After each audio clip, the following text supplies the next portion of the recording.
Hello friend, PR novel series पे आपका हार्दिक स्वागत है। यहाँ पर आपको सुनने मिलेगा love story, heart stopping drama, romance, thrilling fantasy, revenge stories. अगर स्टोरी आपको अच्छा लगे तो इस चैनल को सब्सक्राइब कर लीजिएगा, लाइक शेयर और कमेंट कर दीजिएगा।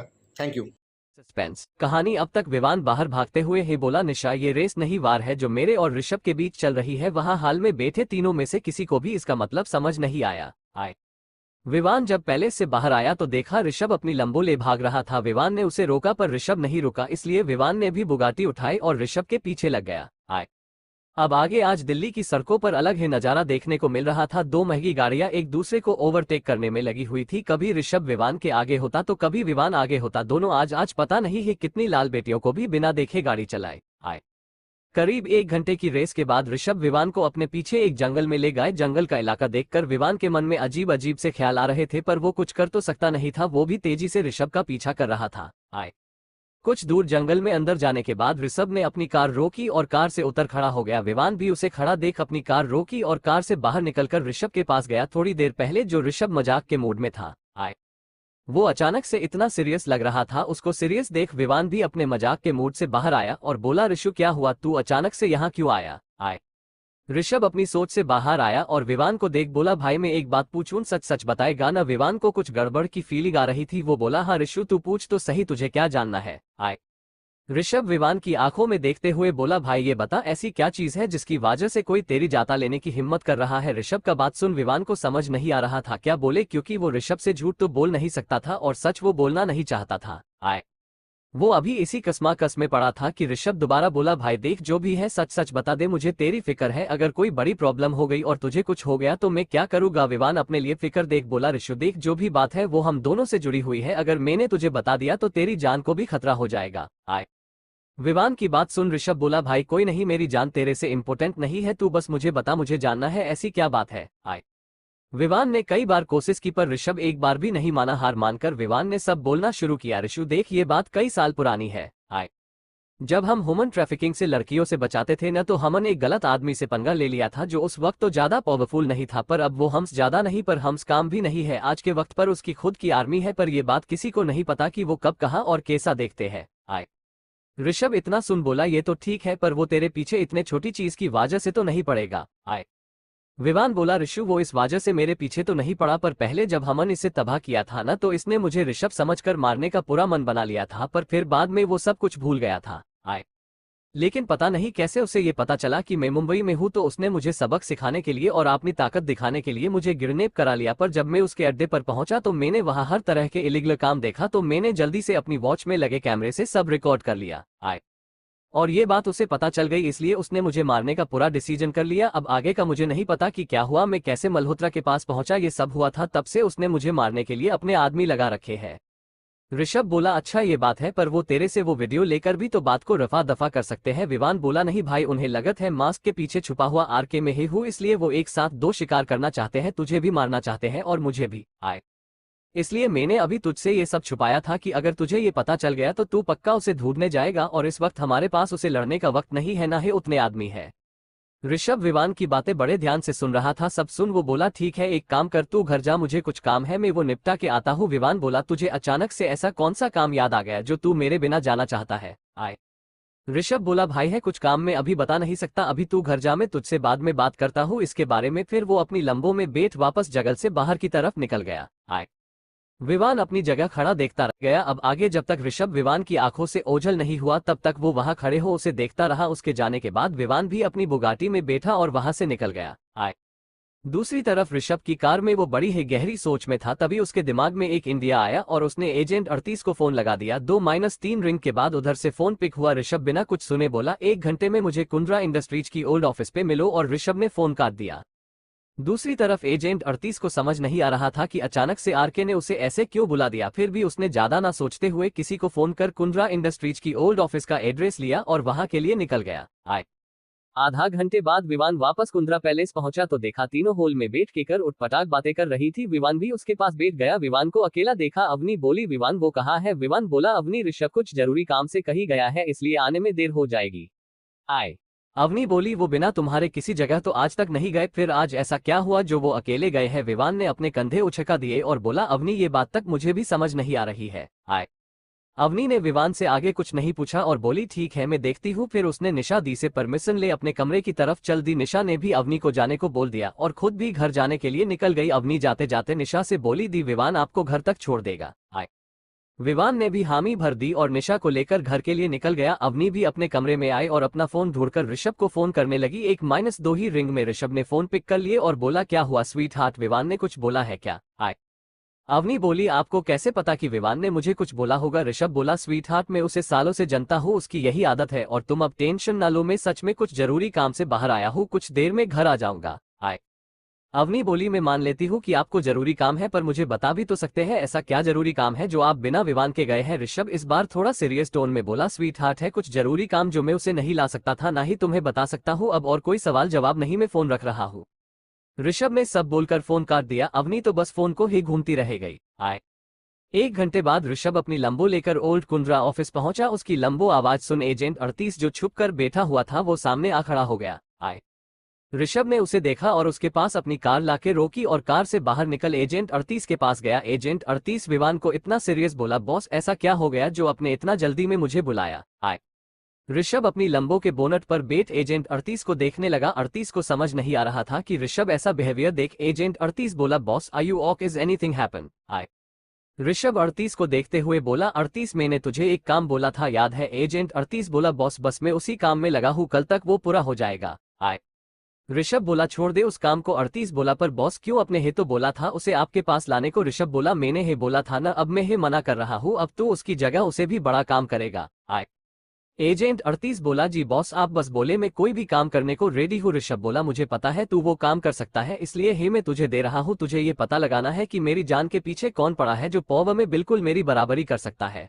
आए एजेंट 38 बोला बॉस पर आपकी बराबरी करने वाला तो आज तक कोई पैदा कैसे हो गया? ऋषभ एक डेविल स्माइल के साथ बोला वो पैदा हुआ है तभी मजा आएगा ना, आखिर मुझे टक्कर देने की हिम्मत किसके अंदर है मुझे भी देखना है। आए एजेंट 38 बोला जी बॉस हो जाएगा। आगे कुछ देर और इधर उधर की काम की बातें कर ऋषभ अपने पैलेस के लिए निकल गया और एजेंट 38 भी काम पूरा करने के लिए निकल पड़ा। ऋषभ रास्ते भर सोचते जा रहा था कि अवनी को क्या बोलेगा, क्योंकि अगर उसने सच बोल दिया तो अवनी पक्का उसे ये काम पूरा नहीं करने देगी। आए शाम का वक्त ऋषभ अपनी लंबो लेकर अपने पैलेस आया। उसने अपनी कार पार्क की और सीधा अंदर की तरफ चला गया। जैसे ही वो हॉल में पहुंचा वहां पर अवनी, विवान और कोमल तीनों पहले से ही मौजूद थे। ऋषभ भी अवनी के पास आके बैठ गया और बोला क्या हो रहा है भाई सब, आज हाल में क्या कर रहे हैं?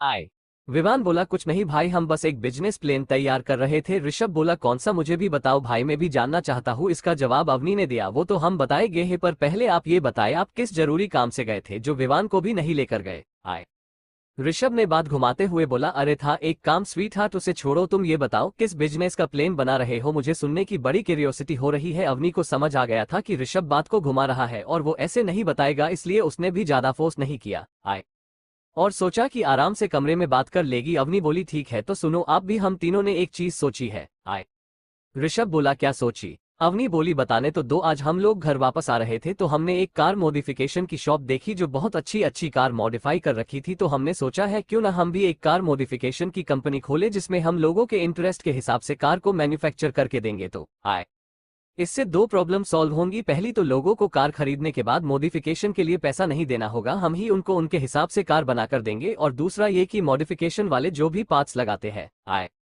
वो ज्यादातर लोकल होते हैं जिससे कस्टमर की सेफ्टी से खेलवाड़ होता है। हम जो भी पार्ट्स लगाएंगे सभी हमारी कंपनी में ही मैन्युफैक्चर होके, तो क्वालिटी का कोई इश्यू होने ही नहीं वाला। आए ऋषभ अवनी की बातें ध्यान से सुन रहा था। अवनी ने सब कुछ बता के ऋषभ को देखने लगी। ऋषभ थोड़ी देर सोचा फिर बोला स्वीट हार्ट आइडिया बुरा नहीं है, पर तुम्हें पता है आए अगर हमने लोगों के हिसाब से कार को मैन्युफैक्चर करने लग गए तो हमारी एक कार की कॉस्टिंग डबल हो जाएगी, जिससे सबसे बड़ी प्रॉब्लम ये होगी कि कस्टमर 10 बार सोचेगा कि कार लूं या ना लूं। आए अवनी बोली मैंने भी यही सोचा था, पर विवान का कहना है अगर हम स्टार्टिंग से ही अपनी कार की इमेज एक स्टेटस के साथ जोड़ देंगे तो लोग पैसा खर्च करने को रेडी हो जाएंगे चाहे कितने भी हो। आए ऋषभ बोला है ये भी किया जा सकता है, पर हम अपनी कार छोटे से लेकर बड़े लोगों तक कैसे पहुंचाएंगे? बड़े लोग तो फिर भी अफोर्ड कर लेंगे, पर छोटे लोग जो कार अपनी जरूरत के लिए खरीदते हैं उनका क्या? आए अवनी बोली हमारा टारगेट छोटे लोग है ही नहीं, हम सिर्फ और सिर्फ बड़े और अमीर लोगों के बच्चों को टारगेट करेंगे, क्योंकि उन्हीं को मॉडिफाइड कार्स का शौक होता है, और रही बात छोटों की तो उनके लिए बाकी कंपनियां है ना।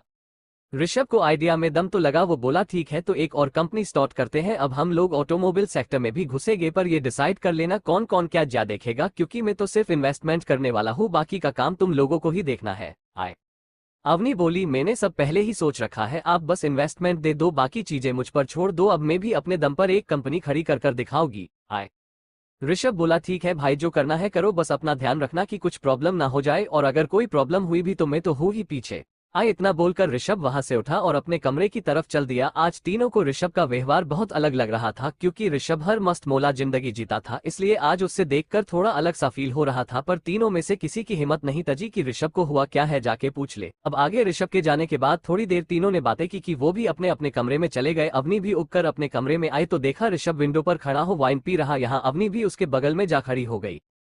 ऋषभ को अवजी के आने का एहसास हो गया था, इसलिए वो बोला स्वीट हार्ट, मैंने उस वक्त इसलिए कुछ भी नहीं बताया क्योंकि मैं विवान के सामने कुछ नहीं बताना चाहता था। अवनी बोली मैं समझ गई थी, इसलिए मैंने आगे कुछ पूछा भी नहीं था। अब बताओ ऐसा कौन सा जरूरी काम करने गए थे? ऋषभ अवनी की तरफ मुदा और बोला स्वीट हार्ट, एक आदमी के बारे में पता चला है जो ताकत में बिल्कुल मेरे बराबर है, पर उसके बारे में मुझे कुछ नहीं पता, पर उसे मेरे बड़े में सब पता है, और तो और वो मेरी जान के पीछे पड़ा हुआ है, या कहा जाए विवान को ऋषभ समझकर उसकी जान के पीछे पड़ा हुआ है। अवनी बोली ऐसा कौन आ गया जो अब से पंगा लेने की ताकत रखता है? ऋषभ बोला वो तो नहीं पता, बस इतना पता है हमने पहले उसके किसी काम में तंग अड़ाया था, इसी वजह से वो मुझे मरने के पीछे पड़ा है। अवनी ऋषभ की बात बहुत आराम से सुन रही थी। वो बोली अगर आप जानना चाहते हैं तो मैं उसके बारे में सब कुछ पता लगा सकती हूँ। ऋषभ बोला कैसे? अवनी स्माइल के साथ बोली आप भूल क्यों जाते हैं, मैं भी एक हैकर हूँ और ये सब काम मेरे बाएं हाथ का है। ऋषभ बोला स्वीट हार्ट मुझे याद है, पर मैं इसमें तुम्हें इन्वॉल्व नहीं कर सकता क्योंकि उसके पास भी अपना एक हैकिंग ग्रुप है जो तुम्हारे बारे में शायद पता लगा ले तो दिक्कत हो सकती है, इसलिए तुम कुछ नहीं करोगी। अवनी बोली आप इतना क्यों डर रहे हैं, मैं दुनिया की बेस्ट हैकर में से एक हूँ, मुझे पता है आप जी आइडेंटिटी कैसे छुपाना है, मुझे आज तक कोई क्यों नहीं ढूंढ पाया तो उनकी क्या मजाल, और अगर ढूंढ भी लिया तो मैं आपके साथ रहती हूँ, किसकी इतनी हिम्मत होगी मुझे टच करने की? ऋषभ बोला ठीक है स्वीट हार्ट, तुम्हें जो करना है कर लो, पर ध्यान रखना अगर कुछ गड़बड़ लगे तो तुरंत वो छोड़ दोगी। अवनी ने हाँ में सर हिलाया और बोली जो हुक्म मेरे आका। ऋषभ उसकी नौटंकी देख हंस पड़ा और उसे हक कर लिए। अवनी ने भी उसे हक कर लिया। थोड़ी देर हक कर ऋषभ अवनी से अलग हुआ और बोला स्वीट हार्ट अब मुझे घर जाना होगा वरना मम्मी बहुत सुनाएगी। अवनी बोली यहाँ नहीं रुक सकते आप। ऋषभ उसके गलों पर हाथ रखते हुए बोला स्वीट हार्ट जब तक मैं सबको सब कुछ नहीं बता देता तब तक मैं तुम्हारे साथ यहाँ नहीं रह सकता, ये तो तुम भी जानती हो। अवनी ने भी आगे कुछ नहीं बोला और ऋषभ के हाथों पर किस करते हुए बोली ठीक है आप जाइए, पर कल जल्दी मिलने आ जाना। ऋषभ ने हाँ में सर हिलाया और बाहर की ओर चला गया। अवनी उसे जाती देखती रही। उसके जाने के बाद अवनी ने अपने कबर्ड से लैपटॉप निकला और उसे ओपन किया। ओपन करते ही उसे एक नोटिफिकेशन दिखी। देखते ही उसकी आंखों में अजीब सी चमक दिखने लगी। तभी अचानक से ऋषभ वापस कमरे में आ गया। अवनी ने ऋषभ को देखते ही फट से अपना लैपटॉप वापस से बंद कर दिया। ऋषभ को ये बात फिर से अजीब लगी पर उसने कुछ बोला नहीं और इधर उधर कुछ ढूंढने लगा। अवनी उससे कुछ ढूंढते हुए देख बोली आप कुछ ढूंढ रहे हैं? ऋषभ बोला है मेरा मोबाइल नहीं मिल रहा। अवनी ने अपने बगल में रखे ऋषभ के मोबाइल को उसे पकड़ा दिया। ऋषभ ने मोबाइल लिया और अवनी के चेहरे को पढ़ने की कोशिश की और वापस से बाहर चला गया। अवनी उसके जाते ही अवनी ने एक गहरी सांस ली और वो गेट पर जा उसने गेट लॉक किया और वापस अंदर आ लैपटॉप पर काम करने लगी।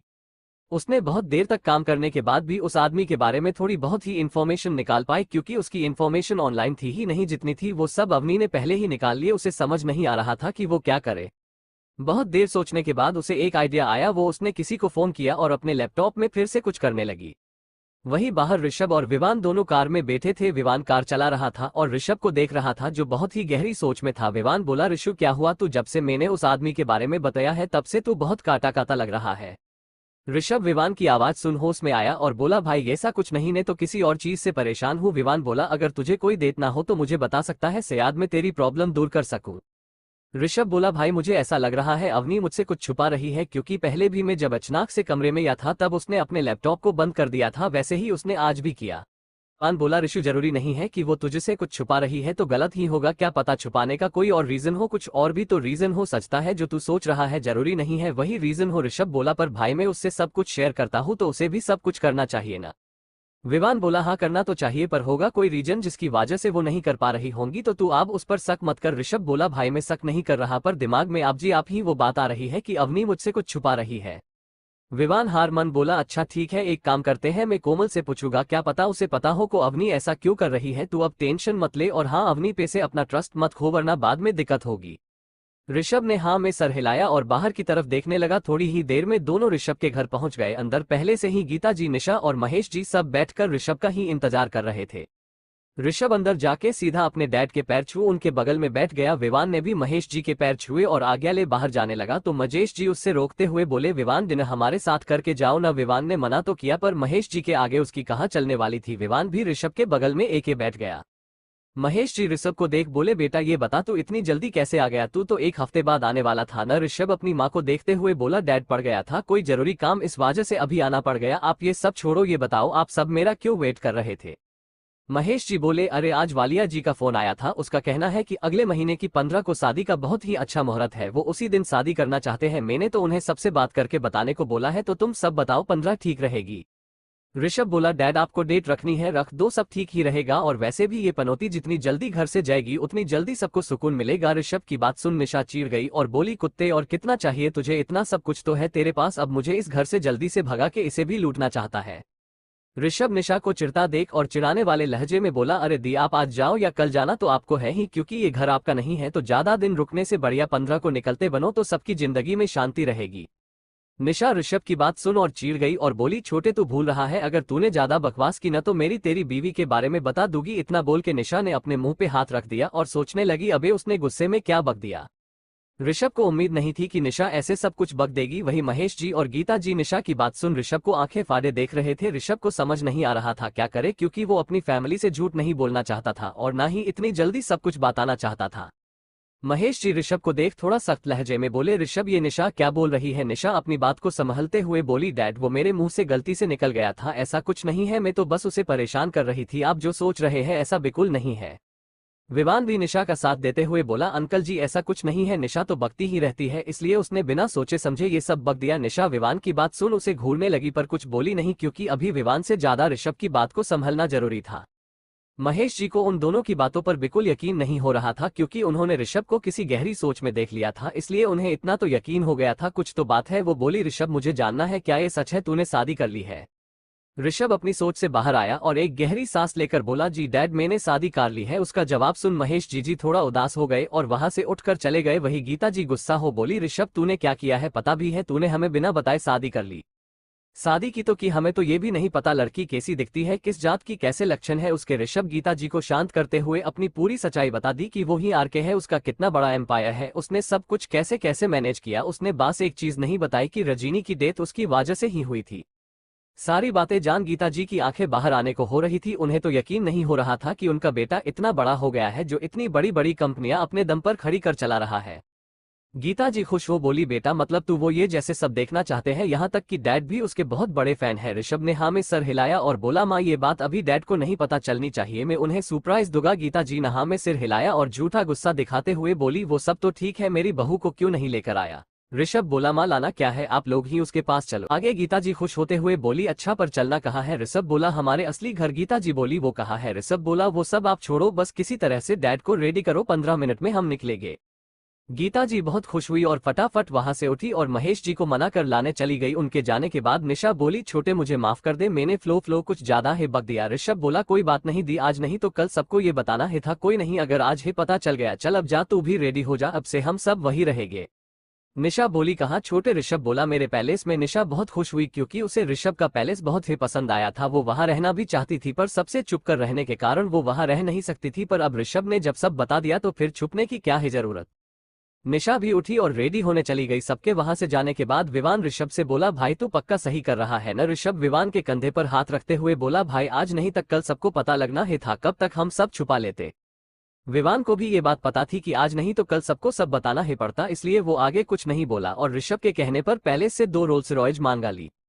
काफी देर हाल में बैठने के बाद भी जब कोई नहीं आया तो ऋषभ ने गीता जी को आवाज लगाई। उधर से आवाज आई, बेटा आ रही हूँ। तभी निशा रेडी होके आ गई और ऋषभ के सामने खड़े हो बोली, छोटे में कैसी लग रही हूँ? ऋषभ बोला, अच्छी लग रही है। दिमाग डैड कहाँ रह गए? तभी पीछे से गीता जी और महेश जी आ रहे थे। गीता जी जितनी एक्साइटेड थी वही महेश जी उतने उदास थे। ऋषभ ने ज्यादा कुछ नहीं बोला और उनको लेकर सीधा बाहर चल दिया। घर के बाहर इतनी महंगी गाड़ियां देख महेश जी बोले, विवान बेटा इसकी क्या जरूरत थी, तुमने अपने बॉस की गाड़ियां हमारे लिए मांगा दी। एक्चुअली विवान ने ऋषभ की पर्सनल आरआर मंगाई थी जो कि गोल्ड की थी और बुलेट प्रूफ भी। विवान कुछ बोलने ही वाला था कि ऋषभ ने उसे रोक दिया और सीधा गाड़ी में जाके बैठ गया। उसके साथ निशा बैठी और विवान, गीता जी, महेश जी दूसरी कार में बैठ गए। बैठने के बाद महेश जी विवान से बोले, बेटा तुमने अपने बॉस की गाड़ियां मंगाई है, कहीं उससे गुस्सा आ गया तो? इसका जवाब विवान देने ही जा रहा था कि गीता जी बोली, नहीं कुछ बोलेगा वो, आप बिन बात की टेंशन लेना छोड़ो, समझे? महेश जी गीता जी को घूरते हुए बोली, तुम्हें कुछ नहीं पता ये बड़े लोग कैसे होते हैं, तो तुम चुप ही रहो। गीता जी महेश जी की डांट सुन चुप हो गई। विवान बोला, अंकल जी मेरे बॉस को कोई देत नहीं होंगी, आप वो सब छोड़ दीजिए, आप बस सफर का आनंद लीजिए। महेश जी ने आगे कुछ नहीं बोला और चुपचाप बाहर देखने लगे। बाहर का नजारा ही अलग था, चारों तरफ सिर्फ आरके की गाड़ियां थी, ऊपर से रोड पर बिल्कुल भी ट्रैफिक नहीं। महेश जी को ऐसा फील हो रहा था वही आरके है और पूरी दुनिया उनके नीचे है, उन्हें एकदम राजा जैसा फील हो रहा था। करीब आधे घंटे के ट्रैवल के बाद सारी गाड़ियां ऋषभ के पैलेस पहुंचा। गार्ड ने जल्दी से गेट खोला, सारी गाड़ियां अंदर चली गई, सब गाड़ियां एक तरफ चली गई, वही ऋषभ और विवान की गाड़ी मैन डोर की तरफ चल दिया। महेश जी के साथ साथ गीता जी इतने बड़ी महल जैसे पैलेस को देखकर दंग थे।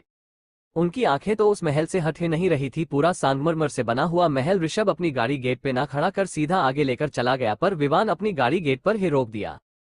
गाड़ी रुकते ही विवान कार से उतरा और महेश जी की तरफ का गेट खोला और एक गार्ड ने गीता जी की तरफ का गेट खोला। दोनों लोग बाहर आए और बाहर का नजारा देखकर दोनों सरप्राइज रह गए, क्योंकि गेट पर अवनी और कोमल खड़ी थी। महेश जी बोले, बेटा ये हमें कहाँ ले आए हो? हमें तो हमारी बहू से मिलना था। वही हाल कुछ गीत जी का भी था, उन्हें समझ नहीं आ रहा था कि अवनी उनकी बहू है या कोमल। विवान बोला, अंकल पहले आप आइए तो सही। महेश जी और गीता जी अंदर की तरफ जाने लगे। महेश जी रिहब और निशा को ना देख बोले, वो दोनों कहाँ है? विवान बोला, आप चलिए, वो दोनों आते ही होंगे। महेश जी ने कुछ नहीं बोला और अवनी और कोमल के सामने जाके खड़े हो गए। दोनों ने महेश जी और गीता जी के पैर छुए, दोनों लोगों ने उन दोनों को आशीर्वाद दिया। अवनी बोली, मम्मी पापा अंदर आइए। अवनी के मुंह से मम्मी पापा सुनकर गीता जी और महेश जी को समझ आ चुका था, उनकी बहू अवनी ही है। गीता जी तो बहुत खुश थी और कहीं न कहीं वो खुद अवनी को पसंद करती थी। वही महेश जी भी जिस बात से गुस्सा थे वो गुस्सा जैसा छू मंतर हो गया। अवनी दोनों लोगों को लेकर सीधे हाल में लगे सोफे के पास ले गई और बैठा दिया। गीता जी अवनी को देख बोली, बेटा इधर आओ। अवनी गीता जी के पास जा बैठ गई और बोली, जी मम्मी। गीता जी ने अवनी के कानों के पीछे एक टिका लगाते हुए बोली, किसी को नजर ना लगे मेरी बच्ची को। अवनी को कभी माँ का प्यार नहीं मिला था, इसलिए वो भावुक हो गई, उसकी आंख थोड़ी थोड़ी नाम हो गई। गीता जी उसकी आंखों को देख बोली, बेटा क्या हो गया, रो क्यों रही हो? मैंने कुछ गलत बोल दिया क्या? अवनी अपनी आंखों को साफ करते हुए बोली, नहीं मम्मी जी कुछ नहीं हुआ, अपने ने कुछ गलत नहीं बोला। फिर थोड़ा सेड होते हुए बोली, वो क्या है ना, मेरी मोम नहीं है, इसलिए मुझे पता नहीं माँ का प्यार कैसा होता है। गीता जी अवनी की बात सुन उसे गले लगाते हुए बोली, बेटा किसने कहा तुम्हारी मोम नहीं है? मैं हूं ना, मैं भी तो तुम्हारी माँ हूं। अवनी ने भी गीता जी को टाइटली हक कर लिया। थोड़ी देर बाद दोनों अलग हुए। अवनी बोली, आप लोग बैठो, मैं कुछ खाने को मंगवाती हूँ। वो इतना बोलकर उठी और चली गई। महेश जी दोबारा विवान से बोले, विवान हम यहाँ क्यों हैं और ऋषभ कहाँ चला गया? तभी पीछे से ऋषभ बोला, मैं यहाँ हूँ। सबने गेट की तरफ देखा तो एक काला मास्क लगाए लड़का अंदर आ रहा था। गीता जी तो समझ गई ये ऋषभ ही है, पर महेश जी को समझ नहीं आ रहा था कि ये ऋषभ है या आरके, क्योंकि वो दिखने में बिल्कुल ऋषभ जैसा ही लग रहा था। ऋषभ सीधा महेश जी के सामने जाके खड़ा हो गया। महेश जी ऋषभ को देख खड़े हो बोले, सर आप यहाँ? ऋषभ उन्हें बैठने का इशारा करते हुए बोला, डैड ये मैं हूँ ऋषभ, और उसने अपना मास्क हटा दिया। महेश जी को समझ नहीं आ रहा था कि हो क्या रहा है। वो ऋषभ पर गुस्सा करते हुए बोले, ये क्या मजाक बना रखा है तूने, कभी कुछ कभी कुछ। ऋषभ महेश जी को आराम से बैठाते हुए बोला, डैड आप पहले बैठो, फिर मैं आपको सब कुछ समझता हूँ। महेश जी फिर शांति से बैठे और बोला, अब बोल क्या बोलना है? ऋषभ ने शुरू से लेकर अब तक जो हुआ सब उन्हें बता दिया, साथ में निशा ने भी बता दिया कि वो ऋषभ की कंपनी में डिजाइनर का काम करती है। सब कुछ जानने के बाद महेश जी को समझ नहीं आ रहा है कि उनके पीछे दुनिया में क्या क्या हो रहा है, और करने वाले भी कोई और नहीं उनके बच्चे ही है। अब तक अवनी भी खाने पीने का सामान लेकर उनके पास आ गई, वो भी महेश जी को समझाने लगी सब कुछ। महेश जी को समझ नहीं आ रहा था कि वो खुश हो या दुखी। खुशी इस बात की कि उनका बेटा दुनिया का सबसे पावरफुल इंसान है, और दुख इस बात का कि पूरी दुनिया उसकी जान के पीछे पड़ी है। महेश जी बोला, बेटा मुझे ना आराम करना है, कोई रूम बता दे। मैं वहां चला जो ऋषभ ने पहले ही दोनों के लिए रूम रेडी करा रखा था। उसने एक मैट को इशारा किया और महेश और गीता जी को ऊपर भेज दिया। अवनी ऋषभ के साइड में खड़ी हो बोली, डेड को क्या हुआ है? उन्हें तो खुश होना चाहिए न? ऋषभ अवनी को देख बोला, हाँ होना तो चाहिए, और बात ही इतनी बड़ी है कि उन्हें पचाने में वक्त लगेगा। फिर सबने अपना अपना डिनर किया और सोने के लिए चले गए। ऋषभ ने मम्मी पापा के लिए डिनर उनके कमरे में ही भेजवा दिया था। नेक्स्ट मॉर्निंग ऋषभ अभी सो ही रहा था कि तभी उसका फोन बजा। ऋषभ ने निद में ही फोन उठाया और हेलो बोला। उधर से विवान घबराई हुई आवाज में बोला, ऋषु जल्दी उठ, हम अभी के अभी मुंबई निकालना होगा। ऋषभ जो आधी निद में था उसकी पूरी निद खुल गई। वो बोला, हुआ क्या है? विवान बोला वो सब बताने का वक्त नहीं है, 10 मिनट में रेडी होकर हेलीपैड पर मिल। ऋषभ ने भी ज्यादा कुछ नहीं पूछा और उठ कर मुंह हाथ धो कपड़े पहनने लगा। उसको इतनी शुभ शुभ रेडी होता देख अवनी बोली, आप इतनी शुभ शुभ कहाँ जा रहे हो? ऋषभ अवनी के पास आया और उसके माथे पर किस करते हुए बोला, स्वीट हार्ट कुछ जरूरी काम से मुझे मुंबई जाना है, तुम हर पर सब संभाल लेना। अवनी उसका हाथ पकड़ते हुए बोली, पर हुआ क्या है मुझे बता कर जाइए। ऋषभ बोला, स्वीट हार्ट मुझे भी नहीं पता, अच्छा मैं तुम्हें फोन करके सब बता दूंगा, अभी लेट हो रहा है, मुझे जाने दो। अवनी ने उसे छोड़ दिया। ऋषभ जल्दी से वहां से निकल गया और हेलीपैड पे गया। वहां विमान पहले से ही चौपर के बाहर उसका वेट कर रहा था। उसके आते ही दोनों हेलीकॉप्टर में बैठे और मुंबई के लिए निकल गए।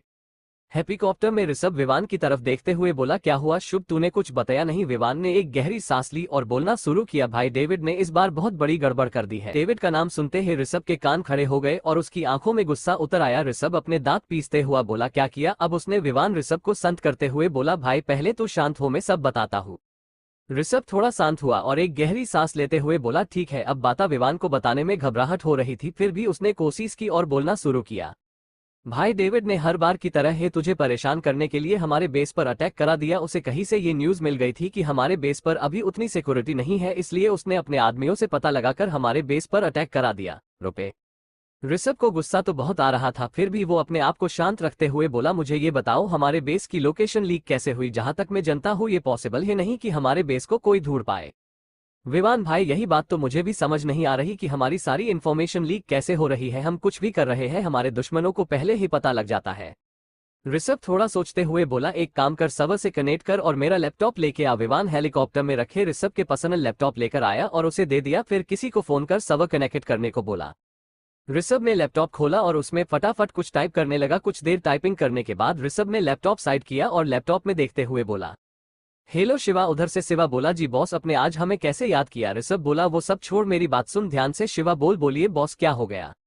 ऋषभ ने अब तक की सारी गड़बड़ सब कुछ शिवा को बताया। शिवा सब कुछ ध्यान से सुना रहा था। सब बोलने के बाद ऋषभ बोला, तेरे पास 5 दिन है, पता लगा मेरे दुश्मनों को मेरी न्यूज कैसे और कहां से मिल रही है?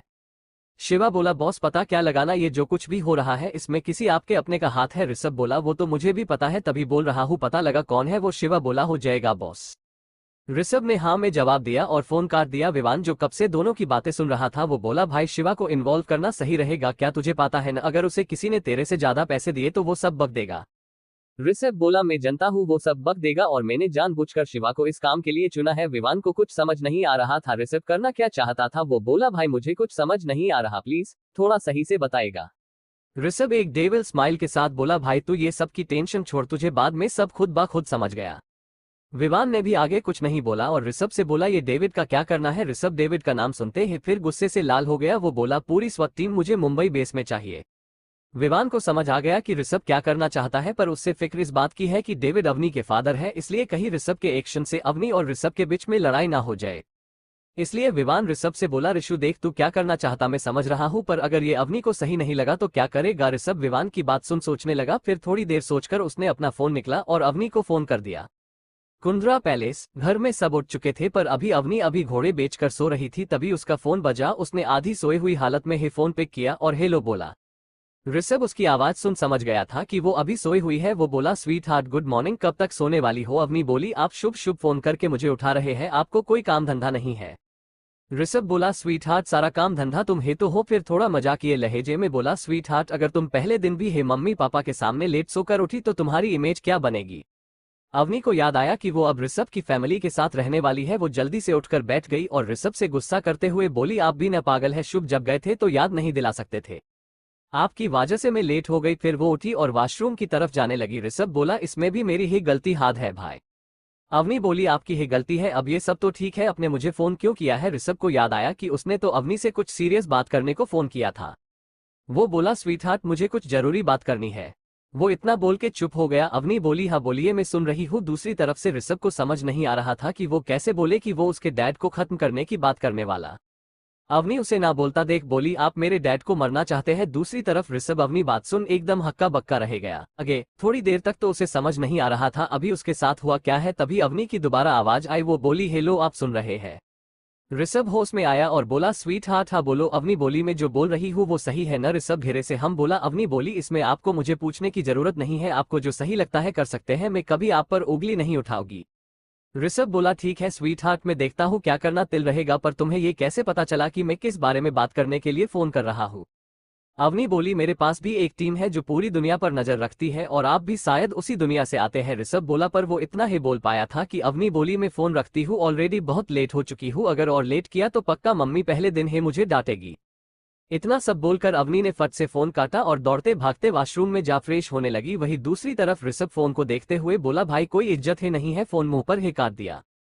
विवान ऋषभ को देख बोला ऋषु बीवियां ऐसी ही होती, पति की कदर नहीं करती। ऋषभ विवान की तरफ एक ऑयब्रो ऊपर करते हुए बोला बेटा सब तो ठीक है, ये बता तुझे ये सब कैसे पता?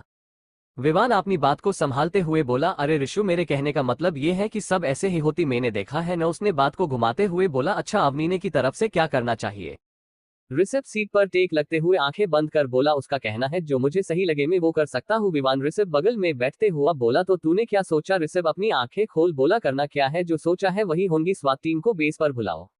विवान को समझ आ गया कि ऋषभ इस बार डेविड को नहीं छोड़ने वाला, इसलिए उसने ज्यादा कुछ नहीं बोला और स्वात टीम के हेड को फोन लगा सारी इंस्ट्रक्शन देने लगा।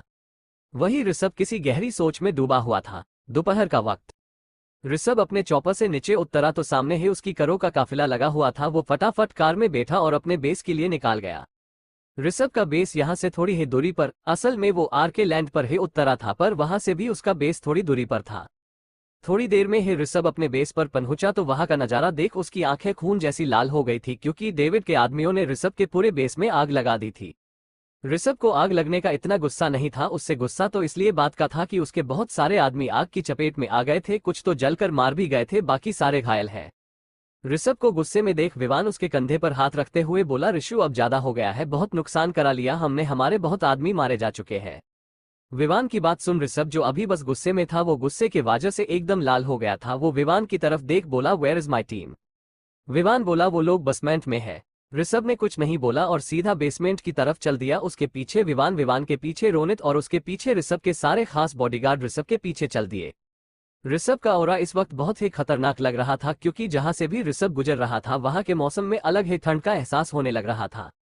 ऋषभ सीधा बेसमेंट में पहुंचा जहां पहले से ही स्कॉट टीम के सीनियर्स ऋषभ का वेट कर रहे थे। ऋषभ के कमरे में इंटर होते ही वहां की हवा में अलग सा ही खतरापन महसूस हो रहा था। जैसे ही सभी सीनियर ने ऋषभ को देखा सबके सब खड़े हो गए और ऋषभ को सल्यूट मारा। ऋषभ इस वक्त मास्क में था, इस वजह से वो लोग ऋषभ के एक्सप्रेशन तो नहीं देख पा रहे थे, पर अचानक हुई मीटिंग और ऋषभ के ओरे से समझ गए थे कि ऋषभ बहुत ही गुस्से में। ऋषभ सबको बैठने का इशारा कर अपने उनके सामने वाले सोफे पर किसी राजा की तरह बैठ गया। सभी सीनियर भी बैठ गए। ऋषभ ने एक बार अपनी नीली आंखों से सबको घूरा, फिर बोला बाहर का नजारा तो सबने देख ही लिया होगा। सभी सीनियर ने हाँ में सर हिलाया। ऋषभ बोला तो मुझे बताइए कि जिसने ये किया है उसके साथ क्या करना चाहिए? सभी सीनियर ने एक गुस्से और जोश के साथ बोला सर जान से मार देना चाहिए। ऋषभ उसकी बात सुन एक डेविल स्माइल दी और बोला तो हमें वैसा ही करना चाहिए। सारे सीनियर बोले जी सर हम वैसा ही करेंगे। ऋषभ बोला हम तो आप लोग पूरी टीम को रेडी कर रिया, हम 1 घंटे में निकलेंगे। इतना बोल के ऋषभ वहां से उठा और बाहर जाने लगा। सभी सीनियर ने खड़े हो गए और ऋषभ को सैल्यूट मारा। आगे 1 घंटे बाद ऋषभ अपने केबिन में बैठा काम कर रहा था, तभी विवान ने गेट नॉक किया। नॉक की आवाज सुन ऋषभ ने गेट की तरफ देखा तो विवान खड़ा था। ऋषभ बोला कमिंग। विवान अंदर आया और ऋषभ को देख बोला ऋषु टीम रेडी है। ऋषभ के हाथ तुरंत रुक गए, उसने अपना लैपटॉप बंद किया और बोला चलो। फिर वो गेट की तरफ बढ़ गया। विवान भी उसके पीछे पीछे जाने लगा। ऋषभ सीधा अपने बेस के ग्राउंड पर गया जहां ऑलरेडी आरके की यूनिफॉर्म पहने पूरी की पूरी स्वत टीम मौजूद थी। ऋषभ को देखते ही सबने उसे सैल्यूट मारा। ऋषभ ने सब देख बोला अरे यू रेडी बॉयस? सबने एक साथ चिल्लाया yes sir we are ready. Rishabh सबकी जोश से भारी आवाज सुन एक डेविल स्माइल के साथ बोला David today you are finished. फिर ऋषभ अपने चौपर में बैठ गया। उसके बैठते ही सभी स्वात टीम के आदमी अपने अपना चौपर में बैठ गए। विवान भी ऋषभ के साथ आ बैठ गया। सबके बैठते ही पायलट ने चॉपर डेविड के ठिकाने की तरफ मोड़ दिया। चॉपर में विवान ऋषभ से बोला ऋषु अगर डेविड को हमरे आने का पता चल गया तो वो पक्का कहीं छुप जाएगा। ऋषभ विवान को देख बोला पता चलेगा तब तो। विवान बोला भाई डेविड के आदमी 24 घंटे हमारे पे नजर लगाकर बैठे हैं। ऋषभ सोफे पर टांग पर टांग रख बोला आदमी कितने भी लगे हो पर मेरे पल पल भी खबर तो खुद मुझे भी नहीं होती तो उन्हें कहां से मिलेगी। फिर विवान को देख बोला सुन इंडिया के सारे न्यूज वालों को ये इन्फॉर्मेशन पहुंचा दे कि आर के दुनिया के सामने आने वाला है। विवान बोला ऋषु पर इससे क्या फायदा होगा? ऋषभ बोला भाई जब डेविड को ये न्यूज मिलेगी तो वो पक्का कुछ नहीं करेगा, वो चुपचाप से अपने ठिकाने में बैठा रहेगा, इसी का हम फायदा उठाकर उस पर हमला करने वाले हैं। विवान को ऋषभ का सारा प्लान समझ आ गया। वो बोला ठीक है भाई मैं अभी सभी न्यूज वालों को ये इन्फॉर्मेशन पहुंचा देता। फिर उसने चॉपर में रखे सैटेलाइट फोन को निकाला और किसी को फोन कर सब समझाने लगा। ऋषभ भी रिलैक्स हो सोफे पर बैठ गया और अपनी आंखें बंद कर कुछ सोचने लगा। विवान ने उससे डिस्टर्ब करना सही नहीं समझा, वो भी दूसरे सोफे पर बैठकर कोमल से चैट्स पर बात करने लगा। बैठे बैठे ऋषभ को पता ही नहीं चला कि उसे कब नींद आ गई। उसकी नींद जब टूटी जब विवान ने उससे कई बार बुलाया। ऋषभ उठते ही बोला, पहुंच गए क्या? विवान नामे सर हिलाते हुए बोला, भाई नहीं, अभी तो हम आधे रास्ते ही आए हैं। ऋषभ बोला, अच्छा। फिर वो वापस से सोने लगा तो विवान उसे उठाते हुए बोला, ऋषु सो मत, उठ, पहले कुछ नाश्ता कर ले, तूने शुभ से कुछ खाया नहीं। ऋषभ विवान की बात सुन उसे देख बोला, भाई तुझे कब से मेरे खाने की फिक्र होने लग गई? विवान एक स्माइल के साथ बोला, भेज, मुझे नहीं, तेरी बीवी को फिक्र है, उसने मुझे फोन करके सख्त हिदायत दी है कि मैं तुझे नाश्ता करा दूं। ऋषभ विवान की बात सुन बोला, ओह अच्छा ऐसा है क्या? फिर उसने विवान की तरफ देख बोला, तूने नाश्ता किया है? विवान ने नामे सर हिलाते हुए बोला, मैं कर लूंगा, अभी मन नहीं है। ऋषभ बोला, भाई चला दोनों एक साथ नाश्ता करते हैं। विवान ने कई बार मना किया पर ऋषभ ने उसकी एक नहीं सुनी और जबरदस्ती अपने साथ उसे बैठा कर नाश्ता करने लगा। दोनों ने नाश्ता किया और ऋषभ दोबारा से सोने चला गया। वही विवान डेविड के वहां क्या हाल चल है उसके बारे में पता लगा रहा था। करीब 8 घंटे के लंबे सफर के बाद आखिरकार सभी के सभी डेविड के ठिकाने के 3 किलोमीटर दूर लैंड हुए। लैंड होते ही स्वात टीम ने अपनी अपनी पोजीशन ले ली। विवान ने ऋषभ को उठाया और बाहर आने का बोल बाहर चला गया। ऋषभ फटाफट एक 3 पीस पहन बाहर आया और एक लंबी सांस लेते हुए बोला, boys start the show. Rishabh chopper से निकल एक बुलेट प्रूफ कार में बैठ गया जो कि स्पेशल ऋषभ के लिए इंडिया से उसके साथ आई थी। पूरी की पूरी स्वात टीम दबे पांव डेविड के सारे आदमियों को ठिकाने लगते जा रहा थी और ऋषभ कार में बैठकर सब नजारे का आनंद ले रहा था। वही अपने पैलेस में बैठा डेविड बड़े आराम से रंग रलिया माना रहा था। तभी उसका बटलार भागते हुए अंदर आया और बोला, बॉस बॉस, हम पे किसी ने हमला कर दिया है। डेविड जो अभी अपना कार्यक्रम शुरू करने ही वाला था वो बोला, क्या बक रहा है? मेरे इलाके में बिना मेरी परमिशन के कोई कैसे अंदर घुस सकता है? तुम लोग क्या कर रहे थे? वो फट से उठा और अपने कपड़े पहनते हुए बोला, जल्दी चलो कंट्रोल रूम में। एपिसोड 106 डेविड को पकड़ लिया, कहानी अब तक। तभी उसका बटलार भागते हुए अंदर आया और बोला, बॉस बॉस, हम पे किसी ने हमला कर दिया है। डेविड जो अभी अपना कार्यक्रम शुरू करने ही वाला था वो बोला, क्या बक रहा है? मेरे इलाके में बिना मेरी परमिशन के कोई कैसे अंदर घुस सकता है? तुम लोग क्या कर रहे थे? वो फट से उठा और अपने कपड़े पहनते हुए बोला, जल्दी चलो कंट्रोल रूम में। अब आगे डेविड का बटलर फटाफट डेविड के साथ कंट्रोल रूम की तरफ चल दिया। वहां बाहर ऋषभ की पूरी स्वात टीम ने डेविड के आदमियों को ऐसे ठिकाना लगाया था कि कुछ पता ही नहीं लग रहा था। ऋषभ अपनी कार में बैठा हुआ बस ये सोच रहा था कि डेविड को आज कैसे मारेगा। वो ये सब अभी सोच ही रहा था कि तभी एक बहुत बड़ा बॉम्ब ब्लास्ट हुआ। ब्लास्ट की वजह से ऋषभ की कार वहीं रुक गई। ऋषभ विवान से बोला, बहारा ब्लास्ट कैसे हुआ? विवान बोला, ऋषु, हो सकता है डेविड को पता लग गया है कि हम यहाँ आ चुके हैं, वो हो सकता है हमें गुमराह करके भगने की फिराक में होगा। ऋषभ ने हाँ में सर हिलाया और बाहर का नजारा देखते हुए बोला, आज कुछ भी हो जाए डेविड जिंदा नहीं रहना चाहिए। बाहर ऋषभ की स्वात टीम को कुछ लोग ब्लास्ट की वजह से घायल हो गए थे। विवान बोला, ठीक है भाई। विवान ने अपना वकी टोकी निकाला, फिर उसने स्वात टीम के मेंबर को फोन कर इंस्ट्रक्शन देने लगा। वही अंदर बैठा डेविड तो ये सोच रहा था कि आरके यहाँ कैसे आ गया? वो तो आज दुनिया के सामने आने वाला था न, फिर क्या हो गया? उसने अपने बेल्टर को देख बोला, कुछ भी हो जाए आरके अंदर नहीं घुसना चाहिए वरना वो आज बहुत तबाही मचा देगा।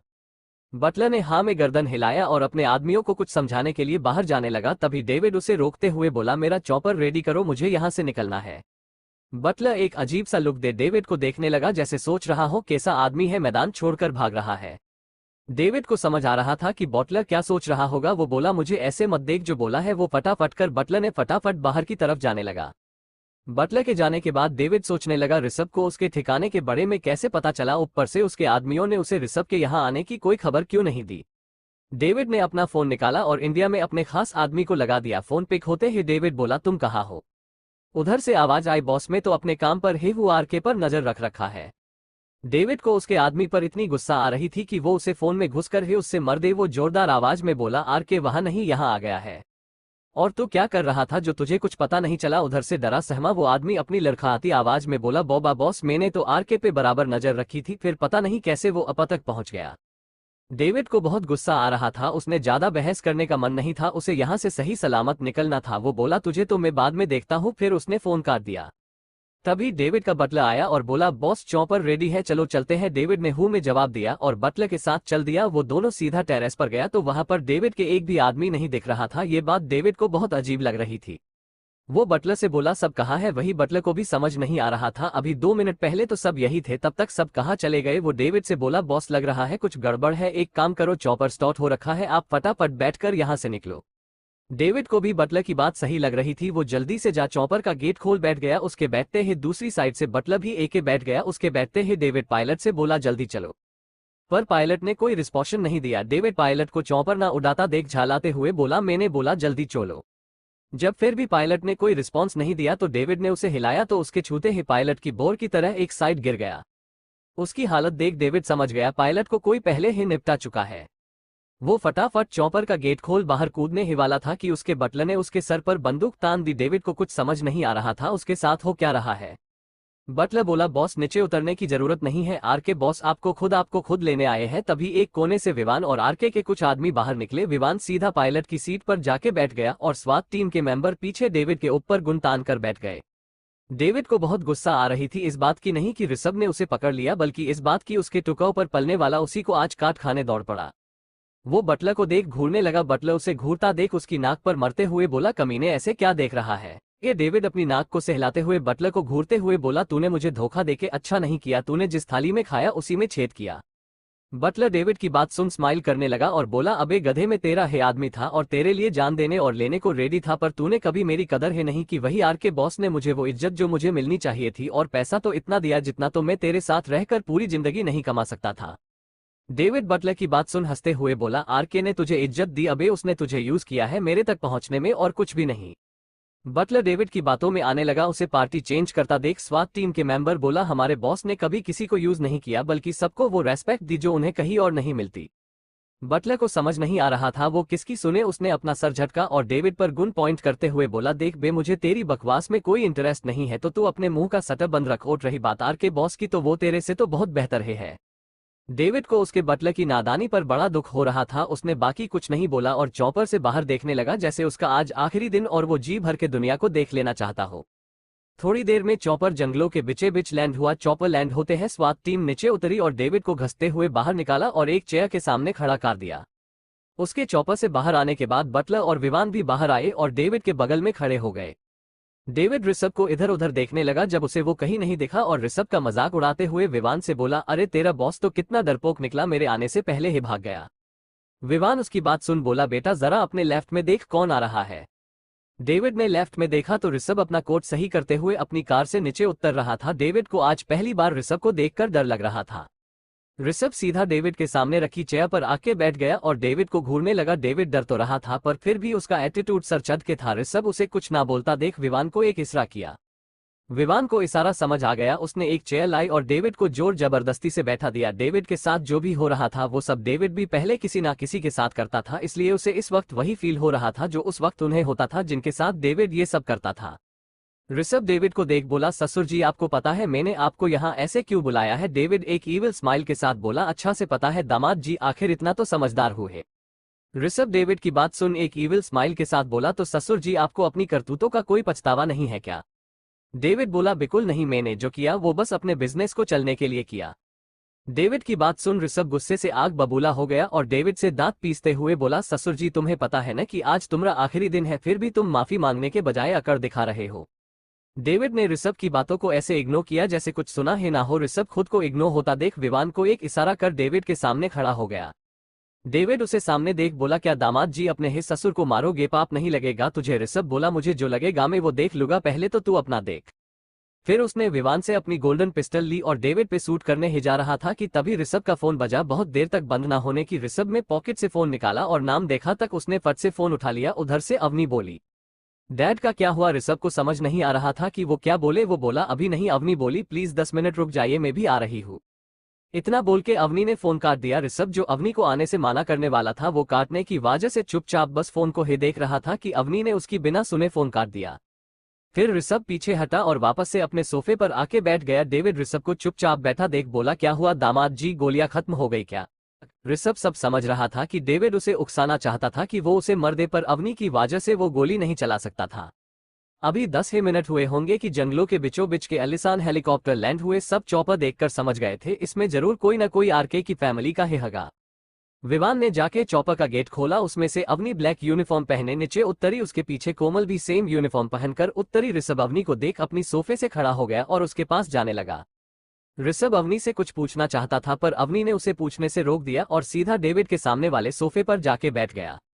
डेविड उसे देख एक कातिलाना मुस्कान देने लगा। वही अवनी अपने डैड को हंसता देख मन में सोच रही थी कि उसके डैड का आज आखिरी दिन है, फिर भी वो हंस रहे हैं। अवनी बोली, डैड मैंने आपको बहुत मौके दिए कि आप सुधार जाए, पर आप हर बार वही करते जिससे मुझे सख्त नफरत थी। आज देख लो, आप आपके कारनामे ने आपको मरने के कगार पर ले आए हैं। डेविड अवनी की बात सुन मुस्कुराने लगा। अवनी उसे मुस्कुराता देख बोली, डैड मैं यहाँ आपकी मौत की बात कर रही हूँ और आप मुस्कुरा रहे हैं। डेविड बोला, अवनी मुझे कोई फर्क नहीं पड़ता कि तू मुझे आज मर दे या छोड़ दे, मैं तो बस ये सोच रहा हूँ, तू बोलती थी कि पूरी दुनिया बदल दूंगी अपने बाप को, तो आज तक नहीं बदल पाई, दुनिया कैसे बदलेगी। डेविड की बात अवनी को चुभ रही थी और ये सच है कि अवनी अपने डैड तक को बदल नहीं पाई तो दुनिया को क्या है बदल पाएगी। अवनी को चुपचाप देख डेविड उससे और बोला, देख बेटा मैं गलत हूं पर अब एक मौका दे दे, मैं सुधार जाऊंगा। अवनी डेविड की आखिर बात सुन समझ गई कि उसके डैड उसे इमोशनल ब्लैकमेल करके यहां से बचना चाहते हैं। अवनी थोड़ी सी झुकी और डेविड की आंखों में देखते हुए बोली, डैड ये सब पेतरे मेरे पर नहीं चलने वाले, तो ये तो भूल जाओ, आज आप जिंदा यहां से जा भी सकते हैं, क्योंकि अगर मैंने छोड़ भी दिया तो आर के उफ आपका दामाद आपको बिल्कुल नहीं छोड़ने वाला। डेविड को अपना प्लान फेल होता देख थोड़ा एटीट्यूड में बोला, बेटा मुझे मरने वाला कोई पैदा नहीं हुआ इस दुनिया में। उसका इतना ही बोलना था कि अवनी के बगल में खड़े ऋषभ ने अपनी गुण निकली और डेविड के सीधे माथे के बीचों बीच मर दी। अवनी जो डेविड से बात करने में बिजी थी वो गोली की आवाज सुन अपनी आंखें बंद कर ली। उसने जैसे ही आंखें खोली तो सामने उसके डैड किसी बोर की तरह नीचे गिर गए। अवनी उन्हें ऐसे गिरता देख जोर से चिल्लाई और सोफे से उठकर दौड़कर उनके पास पहुंची और उन्हें उठाने की कोशिश करने लगी, पर डेविड ने कोई जवाब नहीं दिया। अवनी डेविड को अपनी गोद में ले रोने लगी। अवनी को रोता देख ऋषभ आगे आया और उसके कंधे पर हाथ रखा। अवनी ने पीछे देखा तो ऋषभ उसे अपनी आंखों से हिम्मत रखने को बोल रहा था। अवनी उठी और ऋषभ के सीने से लिपट कर सिसकियां लेते हुए बोली, डैड ऐसे क्यों थे, आज उनकी ऐसे जान क्यों गई, अगर उन्होंने मेरी बात मान ली होती तो शायद आज वो जिंदा होते। अवनी ये सब बोलते बोलते ऋषभ को और टाइट पकड़ रोने लगती। ऋषभ ने उसे कोई जवाब नहीं दिया, बस उसे जोर से हक कर खड़ा रहा। थोड़ी देर बाद जब अवनी थोड़ी शांत हुई तो ऋषभ ने उसे चौपा में बैठा दिया और कोमल को उसका ध्यान रखने को बोल वापस डेविड की लाश के पास से आया। ऋषभ डेविड को देख धीरे से बोला, ससुर जी ये सब आपके किए का फल है कि अपने ही दामाद के हाथे आपको मौत नसीब हुई। भले डेविड से ऋषभ का कोई लगाव नहीं था, पर वो अवनी के पिता होने के वजह से कहीं न कहीं ऋषभ को उनकी मौत का बुरा जरूर लग रहा था। ऋषभ विवान को देख बोला, इनकी लाश को पूरी इज्जत के साथ अंतिम संस्कार होगा, अंतिम संस्कार की तैयारी करो। वही खड़ा बटलर ऋषभ को ऑर्डर देते हुए लहजे में बोला, बॉस इसको इज्जत देने की जरूर नहीं है, बहुत गंदे काम किए हैं इसने, इसे तो नाले में डाल देना चाहिए। ऋषभ को बटलर की बात सुन के बहुत गुस्सा आ रहा था। एक तो बटलर ने ऋषभ को ऑर्डर देने की हिम्मत कैसे की और दूसरी उसकी ऑर्डर पे उंगली कैसे उठाए। ऋषभ बटलर को देख बोला, तू कौन है जो मुझे ऑर्डर दे रहा है कि मैं क्या करूं क्या ना करूं। बटलर को ऋषभ की बात पसंद नहीं आई और वो बड़े एटीट्यूड के साथ बोला, बॉस भूलो मत, अगर मैं नहीं होता तो ये डेविड कभी तुम्हारे हाथ नहीं आता, अगर मैंने इसे धोखा दे तुम्हें नहीं कुछ बताया होता तो क्या करते। ऋषभ बटलर की बात सुन हंसते हुए बोला, बेटा अगर तू नहीं बताता न तो इसके साथ साथ तू भी ऐसे ही मरता, और हाँ वो धोखा देने वाली बात हमने तेरे पे कभी भरोसा किया ही नहीं, क्योंकि जब तू जिसके साथ इतने सालों से काम कर रहा है उसका वफादार नहीं रह पाया तो मेरा क्या ही होता।